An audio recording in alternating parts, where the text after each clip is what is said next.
கர்த்தருடைய பரிசுத்த நாமம் மகிமைப்படுவதாக. இந்த நாளிலும் இந்த காலை வேளையிலே கர்த்தர் நம்மை அவர்கள் பலப்படுத்தும்படியாக நமக்கு தருகிற வார்த்தை லூக்கா எழுதின சுவிசேஷம் அதனுடைய 15வது அதிகாரம் அதனுடைய 1-2 வசனங்கள். சகல ஆயக்காரரும் பாவிகளும் அவருடைய வசனங்களை கேட்கும்படி அவரிடத்தில் வந்து சேர்ந்தார்கள். அப்பொழுது பரிசேயரும் வேத பாரகரும் முறுமுறுத்து, இவர் பாவிகளை ஏற்றுக்கொண்டு அவர்களோடே சாப்பிடுகிறார் என்றார்கள். கர்த்தருடைய பரிசுத்த நாமம் மகிமைப்படுவதாக. இந்த வசனத்தை கொண்டுதான் தேவன் தேவஜனங்களாகிய நம்மை இன்று அவர்கள் பலப்படுத்துகிறார்.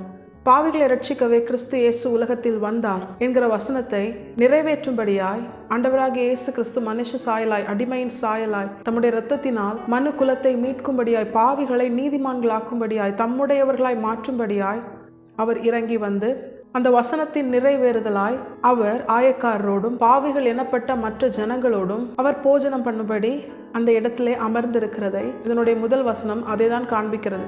இது வசனத்தின் நிறைவேறுதல். பாவிகளை ரட்சிக்கவே அவர் இரட்சகராய் இந்த பூமியிலே வந்தார். இதை குறித்து ஆண்டவராக இயேசு கிறிஸ்து ஒரு உவமை சொல்லும் பொழுது கூட, மனம் திரும்புகிற ஒரு பாவி நிமித்தம் பரலோகமே சந்தோஷப்படுகிறது என்று சொல்லுகிறார். ஒரு மேய்ப்பன் காணாமற் போன அந்த ஒரு ஆடு மீண்டும் அகப்படும் பொழுது மற்ற 99 ஆடுகளை அவன் கண்டு சந்தோஷப்படுவதை பார்க்கிலும், காணாமற் போய் மீண்டும் அகப்பட்ட அந்த ஒரு ஆட்டின் நிமித்தம் அவன் சந்தோஷப்படுகிறான்.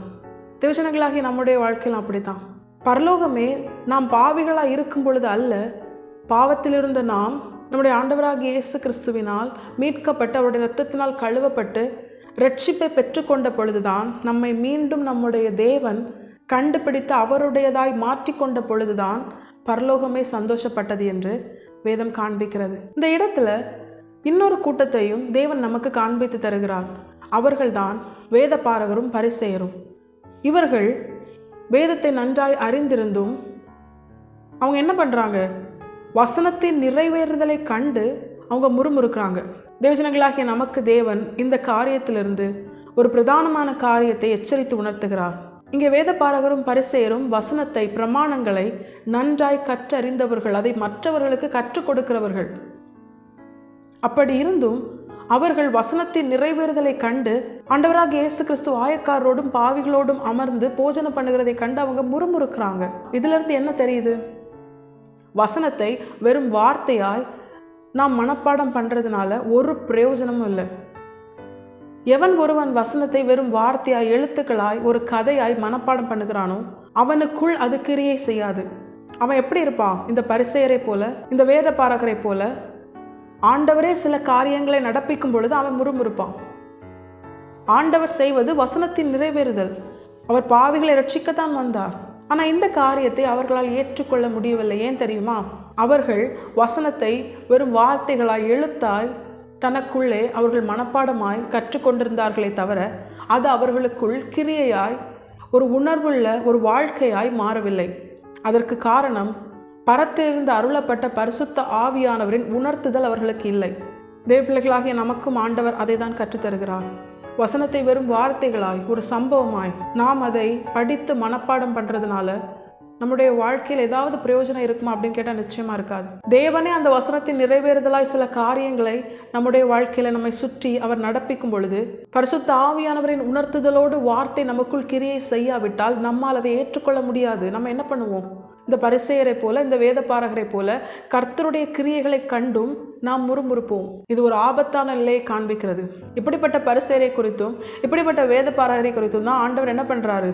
உங்களுக்கு ஐயோ என்று சொல்லுகிறார்.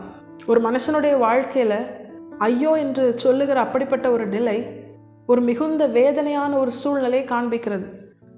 அதை மாற்ற கர்த்தரால் மட்டுமே கூடும். ஆனால் கர்த்தரை அந்த மனுஷனை பார்த்து உனக்கு ஐயோன்னு சொன்னால் அதை யாராலும் மாற்ற முடியாது. தேவப்பிள்ளைகளாகிய நாம் இதை உணர்ந்தவர்களாய் நாமும் நம்முடைய வாழ்க்கையில் பரிசுத்த ஆவியானவரின் உணர்த்துதலோடு இந்த வேத வசனங்களை நாம் நம்முடைய வாழ்க்கையாய் மாற்றும் பொழுதுதான், நம்முடைய இருதயம் ஒரு உணர்வுள்ளதாக இருக்கும் பொழுதுதான் நம்மால் கர்த்தருடைய கிரியைகளை ஏற்றுக்கொள்ள முடியும். இங்கே வேத பாரகரும் பரிசேயரும் நினைக்கிற சில காரியங்கள், அவர்கள் தங்களுக்கு சரி என்றும் தாங்கள் நீதி என்றும் நினைக்கிற காரியங்களை ஆண்டவர் செய்யாததுனால அவங்க என்ன பண்ணுறாங்க? ஆண்டவருடைய செயலை பார்த்தே முறுமுறுக்கிறாங்க. தேவப்பிள்ளைகளாகிய நாமும் பரிசுத்த ஆவியானவரின் உணர்த்துதலோடு வேதத்தை வாசித்து அதை தியானித்து அதற்கு கீழ்ப்படிய நாம் நம்மை அர்ப்பணிக்காவிட்டால், ஒரு உணர்வுள்ள இருதயம் நமக்கு இராவிட்டால் நாம் நமக்கு எது சரி என்று தோணுகிறதோ, நாம் நமக்கு எது நீதி என்று தோணுகிறதோ அந்த காரியங்களை பற்றி கொண்டு கர்த்தர் வேதத்தில் சொல்லுகிற சரியான காரியங்களையும் நீதியான காரியங்களையும் நம்ம என்ன பண்ணுவோம்? அதை ஏற்றுக்கொள்ளாமல் அதுக்கு விரோதமாக முறுமுறுத்து பேசுவோம். முறுமுறுக்கிற காரியம் எதை உணர்த்துகிறது? ஒரு எரிச்சலை உணர்த்துகிறது. எதற்கு முறுமுறுப்போம்? எந்த காரியத்தை நம்மால் ஏற்றுக்கொள்ள முடியவில்லையோ அந்த காரியத்தை குறித்து தான் ஒரு மனுஷன் முறுமுறுப்பான். இங்கே ஆண்டவர் என்ன காரியத்தை செய்கிறாரோ அதுதான் சரி, அதுதான் சத்தியம், அதுதான் நீதி நியாயம். யோவான் 14:6 சொல்லுகிறது, ஆண்டவராக இயேசு கிறிஸ்துவே சொல்றாரு, நான் தான் சத்தியம் அவர் சொல்றாரு. இப்போ ஆண்டவராக இயேசு கிறிஸ்து என்ன செய்தாரோ அது பிதாவாகிய தேவனுடைய சித்தம். அந்த காரியத்தை குற்றப்படுத்தவோ அது சரியில்லை என்று சொல்லவோ எந்த மனுஷனுக்கும் அதிகாரமும் இல்லை, அவனுக்கு ஞானமும் இல்லை, அவனை தேவன் அனுமதிக்கவும் இல்லை. தேவபிள்ளைகளாகிய நாம் இந்த காரியத்தை நம்முடைய வாழ்க்கையில நன்றாய் உணர்ந்தவர்களாக இருக்க வேண்டும். நாமும் நம்முடைய வாழ்க்கையில பரிசுத்த ஆவியானவரின் உணர்த்துதலோடு, பரிசுத்த ஆவியானவரின் உதவியோடு சகல சத்தியத்திற்குள்ளும் இந்த வசனத்திற்குள்ளும் நாம் நடத்தப்படாமல் இருந்தோமேயானால் நாம் நம்முடைய இருதயத்தில் சரி என்று தோணுகிறதையும் நம்முடைய இருதயத்தில் நாம் எது நீதி நியாயம் என்று நினைக்கிறோமோ அந்த காரியங்களையும் சார்ந்து கொண்டு கர்த்தர் சொல்லுகிற வேதத்தில் சொல்லப்படுகிற சத்தியத்தையும் நீதியான காரியங்களையும் கர்த்தர் எது சரி என்று சொல்கிறாரோ அந்த காரியத்தையும் நாம் ஏற்றுக்கொள்ளாமல் அதற்கு விரோதமாய் நாம் முறுமுறுப்போம் என்பதை தேவ பிள்ளைகளாகிய நாம் நன்றாய் உணர்ந்திருக்க வேண்டும். வசனத்தை வாசித்தால் மாத்திரம் போதாது, அது நம்முடைய வாழ்க்கையாய் மாற வேண்டுமானால் வசனத்திலே எது சத்தியம் என்று சொல்லப்பட்டிருக்கிறதோ அதை நாம் நம்முடைய இருதயத்திலே சத்தியமாய் ஏற்றுக்கொண்டு அதை கர்த்தர் நடப்பிக்கும் பொழுது நம்முடைய வாழ்க்கையிலோ நம்மை சுற்றி இருக்கிறவர்களுடைய வாழ்க்கையிலோ கர்த்தர் அதை செயல்படுத்தும் பொழுது அதற்கு விரோதமாய் பேசாமல் சீஷர்களைப் போல எல்லா சூழ்நிலையிலும் கர்த்தருக்கு ஆதரவாய் கர்த்தர் பட்சத்தில் கர்த்தரோடு கூட அவர் செய்கிற காரியத்திற்கு இணைந்து அவரோடு கூட செயல்படுகிறவர்களாய் நாம் நம்முடைய வாழ்க்கையில் இருக்க வேண்டுமானால் பரிசுத்த ஆவியானவரின் உணர்த்துதலோடு இந்த சத்தியத்திற்குள்ளே தேவ பிள்ளைகளாகி நாம் நடத்தப்படுகிறவர்களாக இருக்கணும். பரிசுத்த ஆவியானவர் இல்லாமல் எவ்வளவு வேதத்தை வாசித்தாலும் தியானித்தாலும் நம்மளால் என்ன பண்ண முடியாது? வேதத்தில் எது சரி என்று சொல்லப்பட்டிருக்கிறதோ அதை அப்படியே நம்மால் புரிந்து கொள்ளவும் முடியாது, நாம் நம்முடைய வாழ்க்கையில் அதை செயல்படுத்தவும் முடியாது. அதற்கு மாறாய் பிசாசு என்ன பண்ணுவான்? நம்முடைய சுயத்திலே நாம் சில காரியங்களை நியாயம் என்றும் நீதி என்றும் சரி என்றும் சத்தியம் என்றும் சில காரியங்களை நாமவே கற்பனை செய்து கொண்டு அதை பற்றி கொண்டு தேவ சித்தத்திற்கு எதிராக செயல்படுகிற ஒரு பொல்லாத கேடுள்ள நிலைக்கு நாம் தள்ளப்படுவோம் என்பதை தேவ பிள்ளைகளாகி நாம் மறந்துவிடக்கூடாது. கர்த்தர் இந்த நாளிலே சபைக்கு எச்சரித்து உணர்த்துகிறார். ஒரு தேவ பிள்ளையினுடைய வாழ்க்கையில் பரிசுத்த ஆவியானவர் மிக மிக அவசியம். மீட்கப்படும் நாளுக்கென்று முத்திரையாக கொடுக்கப்பட்டவர். அவரால் மட்டுமே அந்த மணவாளனுக்கு ஏற்ற மணவாட்டியை நம்மை உருவாக்க முடியும்.